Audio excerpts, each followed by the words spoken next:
Procedo est heureux de vous présenter Parcours.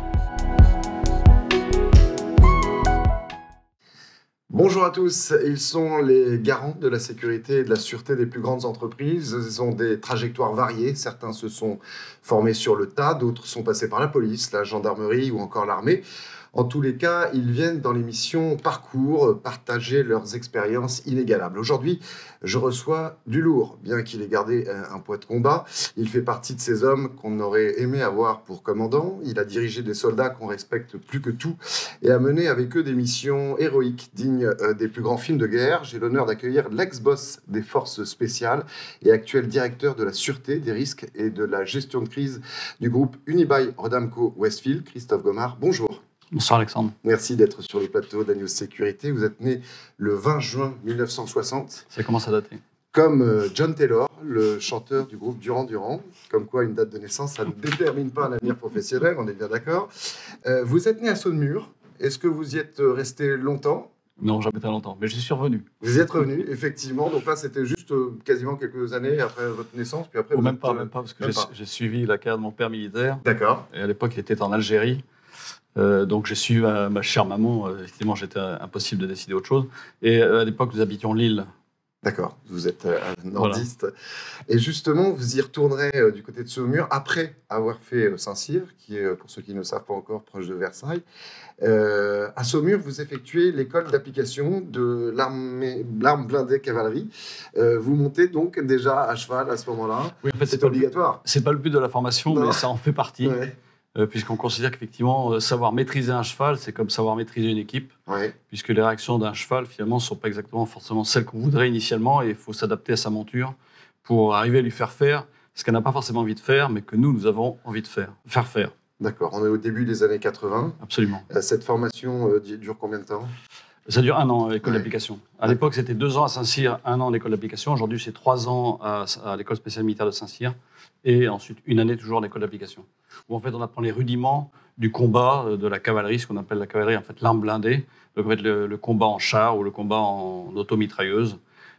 C'est là qu'on apprend notre métier de base, finalement, qui va nous servir ensuite en régiment. D'accord, le char ayant remplacé le cheval quelque part, absolument, mais absolument. On garde quand même cette tradition de la cavalerie de monter à cheval. Qui est l'arme de l'audace et de la décision. Vous rejoignez ensuite le 13e régiment de dragons parachutistes qui est basé à Dieuze, c'est en Moselle, comme chef d'équipe de recherche aéroportée. On est dans les milieux des années 80, entre 84 et 88. Et donc là, quel type de mission Alors c'est encore la guerre froide.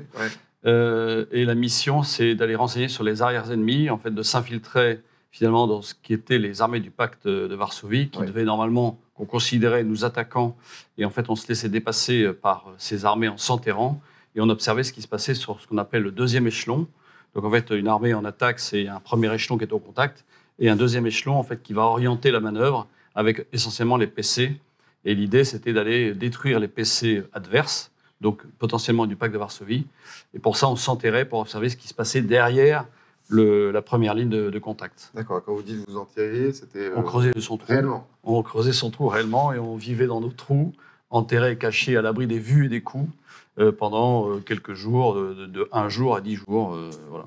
Est-ce que ce début de carrière était exactement celui que vous souhaitiez et en lien avec justement la carrière de votre père ? Ce que je souhaitais, c'était être parachutiste, ce qui était le cas, et ce que je souhaitais, c'était faire du renseignement, ce qui était aussi le cas.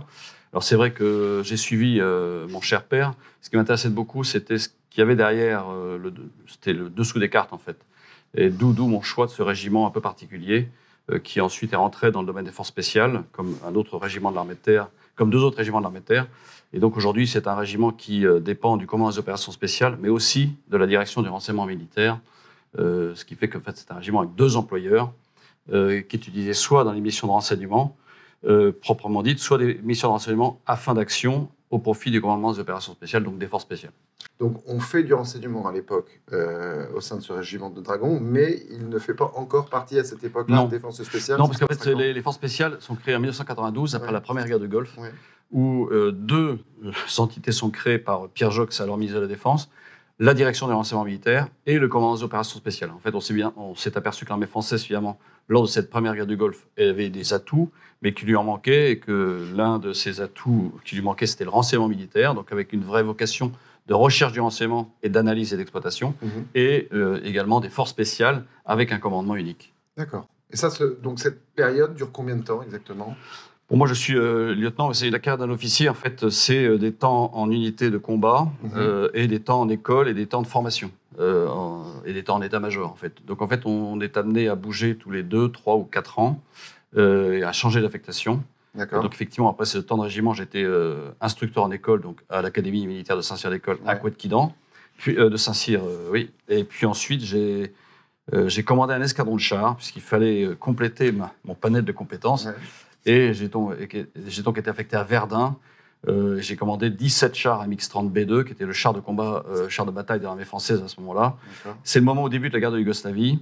Donc on a remisé nos chars au garage et on est parti en fait en casque bleu et véhicule blanc pour escorter les convois qui ravitaillaient la ville de Sarajevo, qui était assiégée à ce moment-là.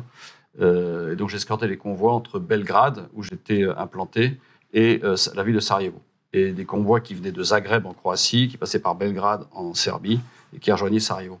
En quelle année Ça, c'était en 92. D'accord. Et puis ensuite... Et c'est sur cette période où aussi vous réalisez que, et vous le dites très bien dans votre livre que je vous recommande, Soldats de l'ombre aux éditions Talendier, vous décrivez un petit peu toutes vos missions et toutes vos expériences. La frustration d'être un casque bleu à cette époque, puisque finalement, on ne peut pas trop intervenir. C'est exactement cela. Comme casque bleu, en fait, vous vous interposez entre les combattants et vous êtes là pour faire en sorte que ces combattants fassent la paix, ou en tous les cas discutent entre eux. En général, c'est difficile. Ce qui n'est pas si simple que ça. Mais soi-même, quand on est militaire, effectivement, parfois, on voudrait intervenir au profit de combattants dont on sent qu'ils ont le dessous. Ou alors lorsqu'on est visé, parce que finalement, lorsqu'on passait en convoi, certains utilisaient notre passage pour se tirer dessus en disant... Bon, pour chercher à nous impliquer dans le conflit dans lequel on n'est pas rentré. Mais on a eu effectivement quelques tués dans ces convois, malheureusement. Et donc, c'était assez frustrant, effectivement, de ne pas pouvoir soi-même combattre. Mais ce n'était pas notre job.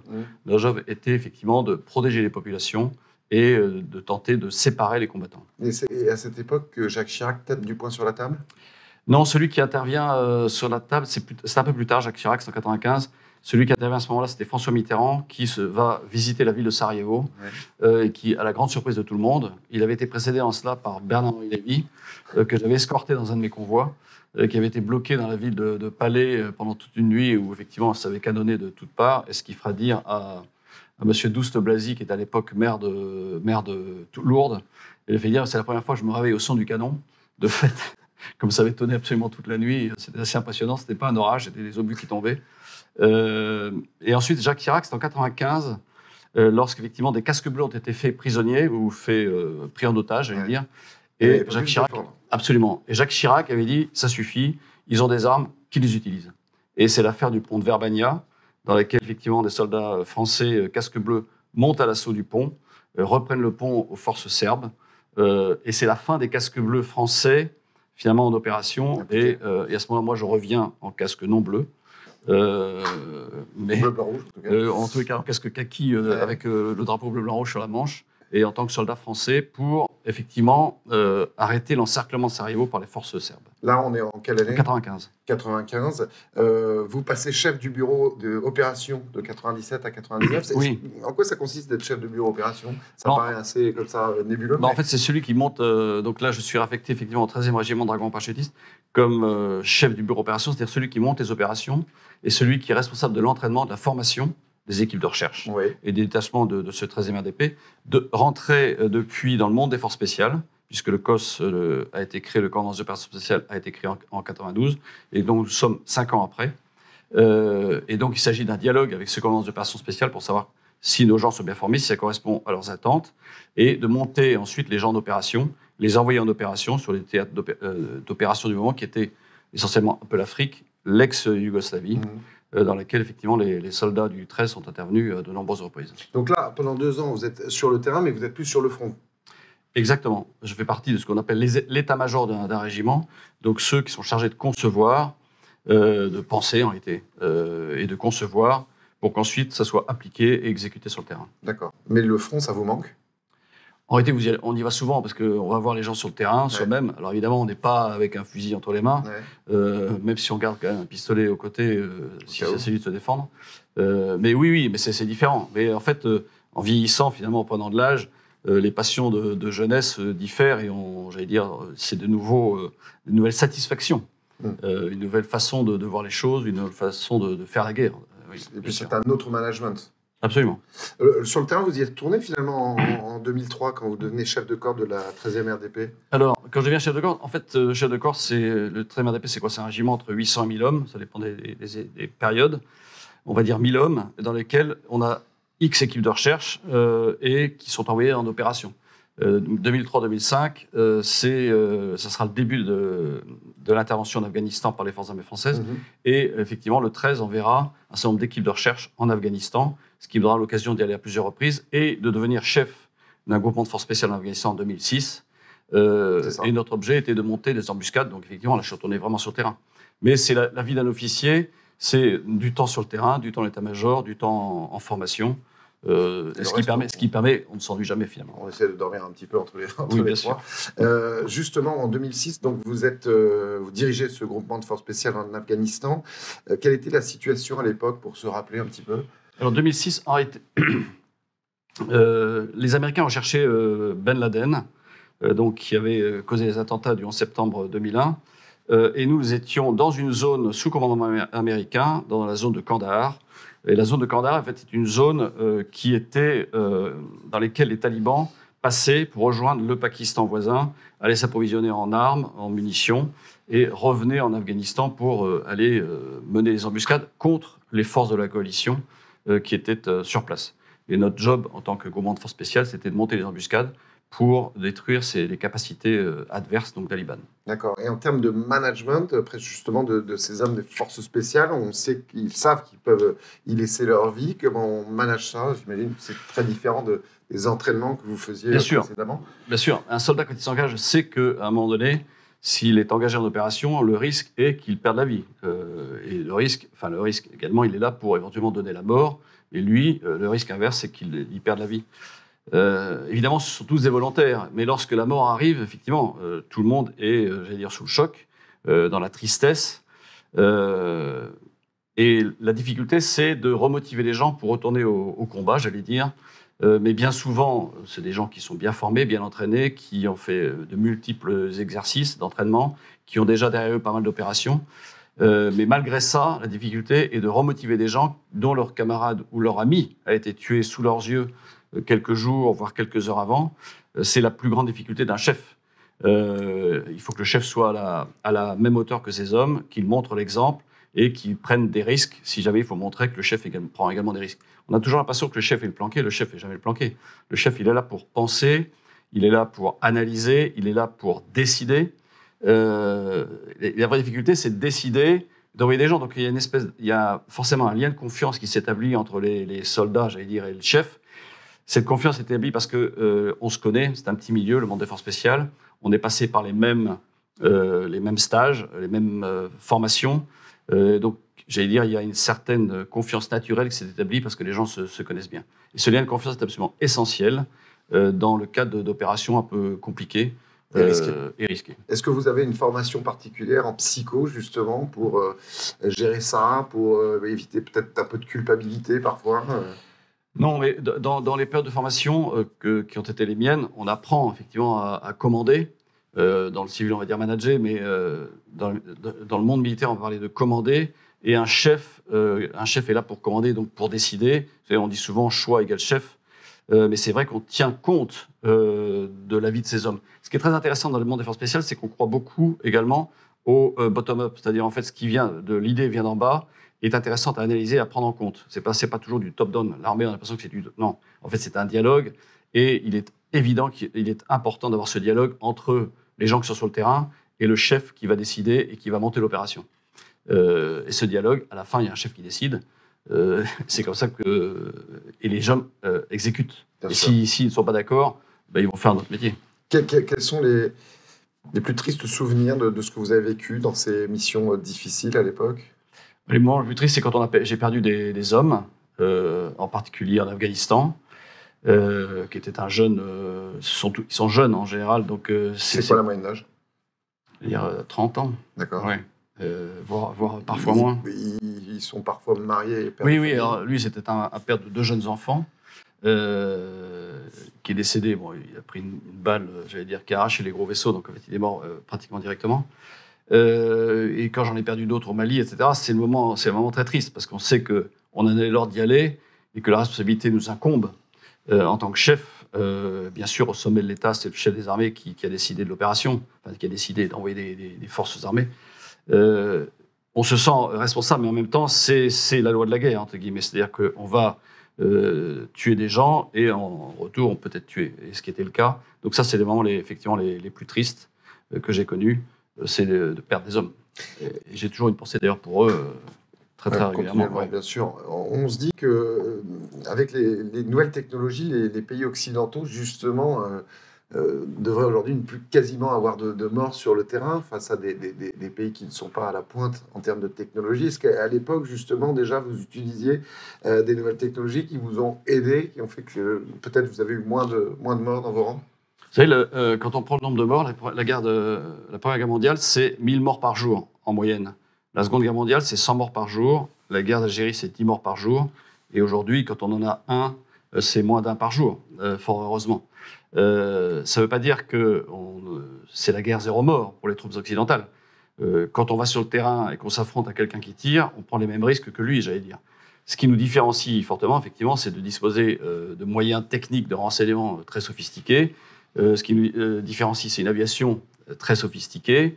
Ce qui nous différencie, c'est des moyens d'interception ou des moyens de vision très sophistiqués. Donc effectivement, on a un avantage. Mais quand vous êtes au sol en combat frontal, vous prenez les mêmes risques. Si ce n'est, vous avez des gilets pare-balles, eux n'en ont pas forcément. Mais malgré les gilets pare-balles, et on ne peut pas être, si vous voulez, c'est la problématique de l'armure, la lutte entre le boulet et l'armure. Est-ce que l'utilisation des drones, je ne sais pas si c'était déjà fréquemment le cas à l'époque, justement, on peut... Alors, on a vu les drones, ça s'est très nettement développé ces dernières années, puisqu'au départ, on n'en avait pas... Enfin, l'armée française disposait de drones, mais en faible nombre. Je crois que ce sont les Américains qui vous ont aidé aussi. Alors, on a racheté effectivement des drones Reaper aux Américains, qui ont permis effectivement d'avoir de la permanence visuelle au-dessus des zones dans lesquelles effectivement on cherchait les djihadistes, que ce soit au Sahel par exemple, ou en Afghanistan, ou voire en Irak et en Syrie. D'accord. Ils vous en ont même prêté, me semble-t-il, des drones? Non, on les a achetés. Ah oui, d'accord.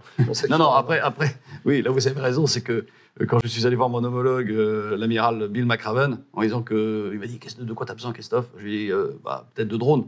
Ah, mais si tu veux, j'en ai pas loin, je les mets à ta disposition. Donc oui, on a prêté effectivement pendant quelques heures, mais ce qui lui permettait lui aussi de récupérer des images, bien évidemment. On est d'accord. Alors ensuite, eh bien, on passe du sable à la moquette, en quelque sorte, puisque vous rejoignez le cabinet du ministre de la Défense comme chef du bureau réservé en charge de la relation avec les services de renseignement, titre un petit peu long, relevant de ce ministère, donc la DGSE, la DRM, DPSD. Pourquoi passer justement du terrain au gratin, on va dire? En fait, c'est une logique de carrière. J'avais fini le temps, pour un officier, le commandant des régiments est le dernier temps, finalement, ce qu'on appelle un temps de troupe. Après, on passe dans les états-majors, et mon idée, c'était de poursuivre un peu dans le monde du renseignement. Et il s'avère qu'il y avait un poste qui se libérait au cabinet ministre, donc en charge de la relation avec les services de renseignement. Et donc, j'ai été casté par le directeur de cabinet de la ministre de l'époque, qui était Michel Alliot-Marie, et qui m'a choisi. Et donc, je suis devenu, pendant 2 ans, effectivement, ce chef du bureau réservé, donc au sein du cabinet. Ce qui est assez intéressant, c'est de découvrir un peu le monde politique. Dans le cabinet de la Défense, ou aujourd'hui les armées, vous avez à la fois un cabinet militaire, un cabinet civil, et un directeur de cabinet qui est le directeur de cabinet civil et militaire. Et moi, je défendais du directeur de cabinet civil et militaire en direct, ce qui me permettait effectivement d'être au contact de ce monde très particulier qu'est le monde politique et de voir la difficulté, effectivement. Mais pour un ministre de la Défense, on a l'impression que le rôle d'un ministre, c'est facile. Non, c'est très compliqué.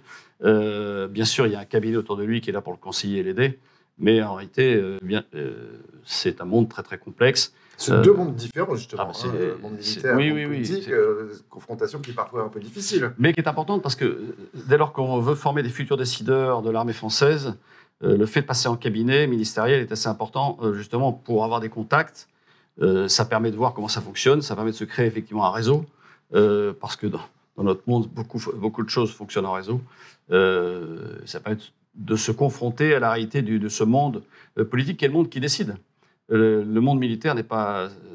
le militaire décide, bien sûr, sur le terrain. Oui, mais ceux qui vont envoyer les militaires sur le terrain, c'est le monde politique. Absolument. On est d'accord. Est-ce que parfois, vous avez senti, justement, que c'était un petit peu compliqué d'échanger avec cet univers politique Alors, au départ, c'est compliqué. Aussi, quand on est ministre, sur les épaules. Absolument. Au départ, c'est compliqué parce que c'est deux mondes qui ne se connaissent pas forcément.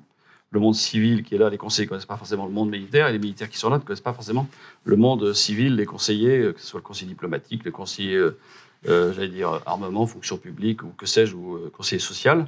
Mais finalement, en général, le ciment prend, et l'équipe est assez soudée autour du ministre, justement pour aider le ministre à être un bon ministre de la Défense, ou des armées aujourd'hui.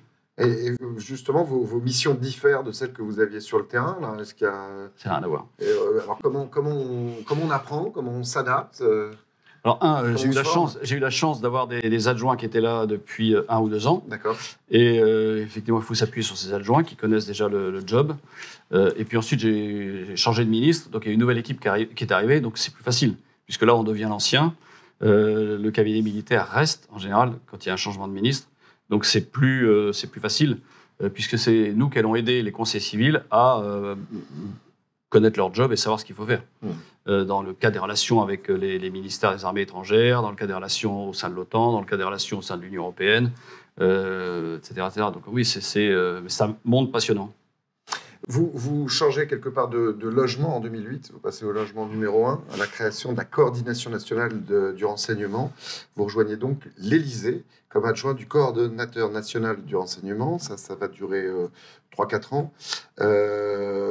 Ça coordonne les services de renseignement, on imagine, pour protéger les Français, mais plus précisément. On est toujours dans le renseignement, mais là, on est... En fait, c'est le livre blanc de 2008.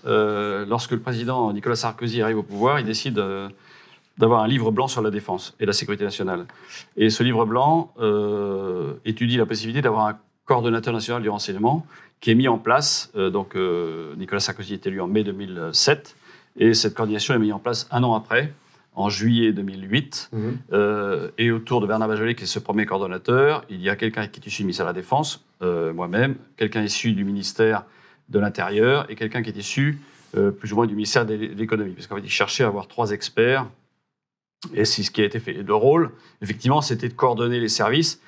Le gros avantage de cette création, c'est que ça a permis aux directeurs de services de parler entre eux. Vous savez, on est en France, on est en Gaule, les tribus fonctionnent bien lorsqu'elles sont en tribu, moins bien quand on demande de parler entre elles. L'idée, c'était bien que ces services se parlent entre eux. Alors, autant au niveau des niveaux intermédiaires, les gens se parlent, autant au niveau des directeurs, c'était parfois compliqué. Donc la mise en place de ce coordonnateur a permis effectivement qu'au moins une fois par mois, les directeurs de service se voient entre eux, discutent entre eux, établissent ce qu'on a appelé un plan national d'orientation du renseignement, dans lequel effectivement chacun, il y a une répartition des rôles entre les services en fonction des compétences et des spécificités de chacun de ces services, de façon à ce qu'il n'y ait pas trop dans la raquette. Donc c'est ça le rôle de la coordination. Fluidifier les échanges. Absolument, oui. D'accord. En 2011, vous êtes nommé commandant des opérations spéciales, on retrouve les petits, avec des opérations en Libye, entre autres. Là, rappelons également le contexte et les difficultés que vous avez rencontrées. Libye, il faut se souvenir, donc c'était... on appuyait les forces anti-Kadhafi.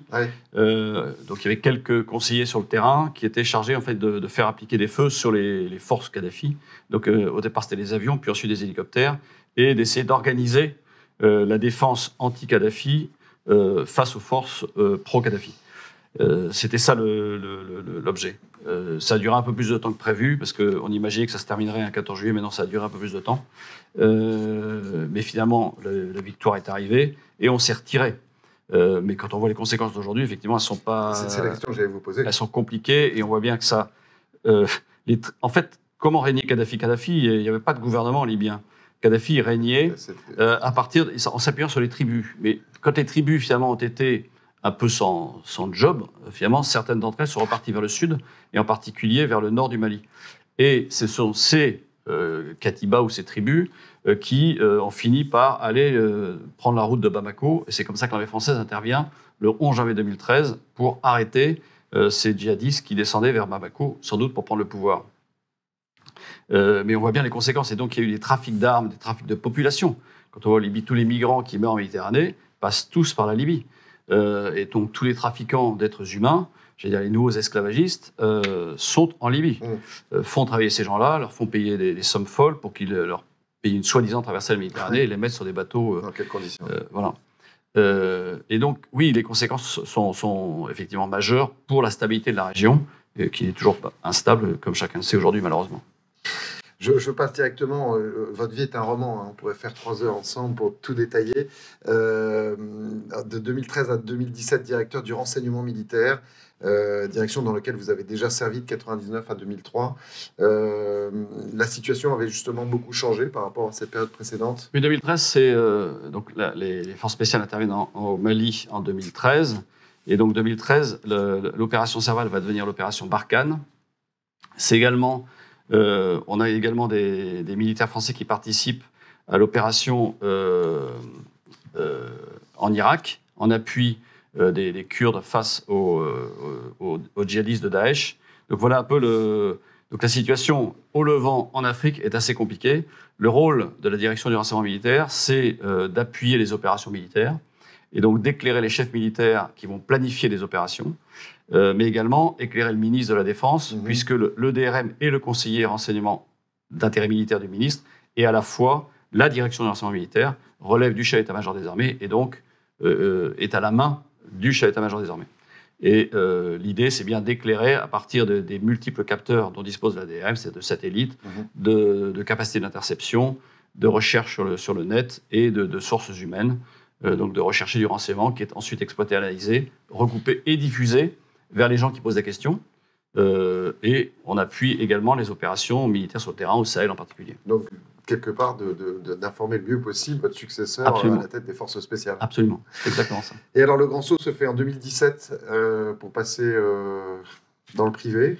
Là aussi, un choix volontaire. Est-ce qu'on arrive vous avez été quand même très très haut. Qu'est-ce que vous pouviez être d'autres Non, mais j'ai eu l'opportunité, j'ai eu la chance qu'on me propose un job dans le privé. Ouais. Et ce qui m'intéressait beaucoup, c'était de me confronter effectivement au monde du privé, parce que finalement, le monde du public, que je connaissais bien, à la fois, j'allais dire, dans l'administration en elle-même et à la fois sur le terrain.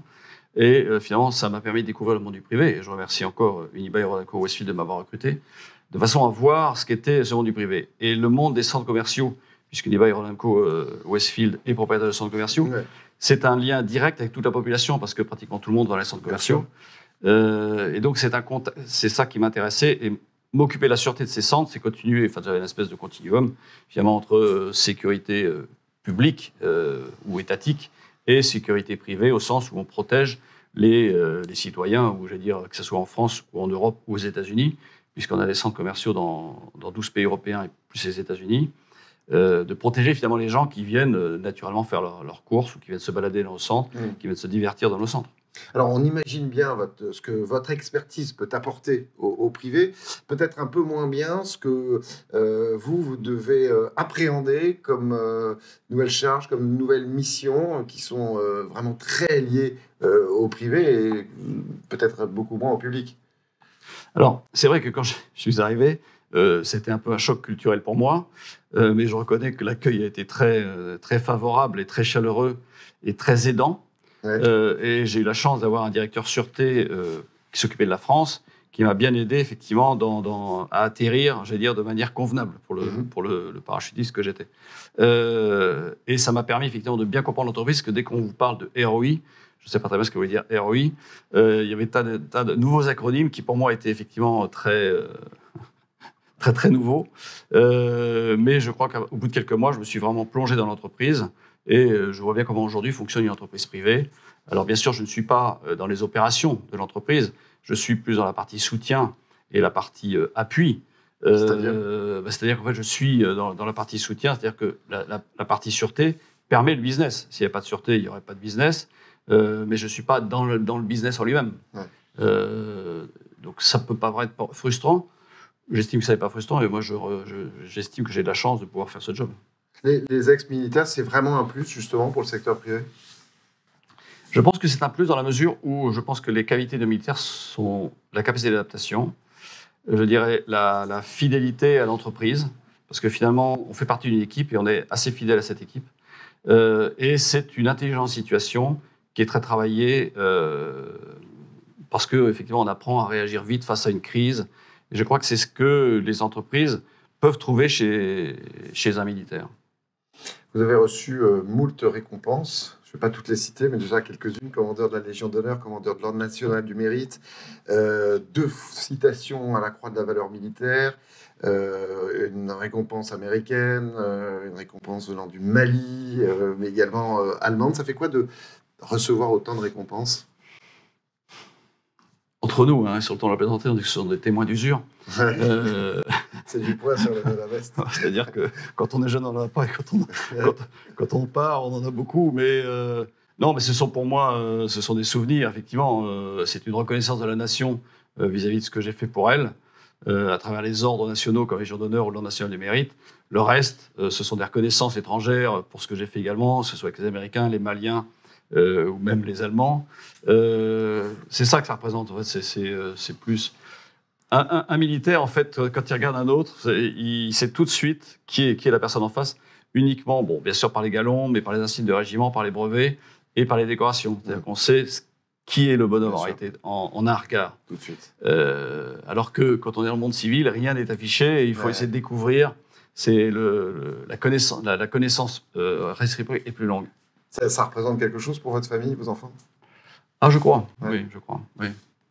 Alors bien sûr, je me mets plus en uniforme, excepté pour certaines cérémonies comme des mariages ou des enterrements. Oui, je crois. Pour mon fils, même pour ma fille, oui, je crois. Qu'est-ce qui fait encore courir Christophe Gomard aujourd'hui, après tant de missions, après tant de voyages? Aujourd'hui, ce qui me fait courir, c'est l'envie de transmettre et l'envie d'aider les jeunes à mener leur vie telle qu'ils le souhaitent et à réaliser leurs rêves. Voilà ce qui me fait courir. Vous continuez d'ailleurs à avoir d'anciens soldats qui étaient sous vos ordres?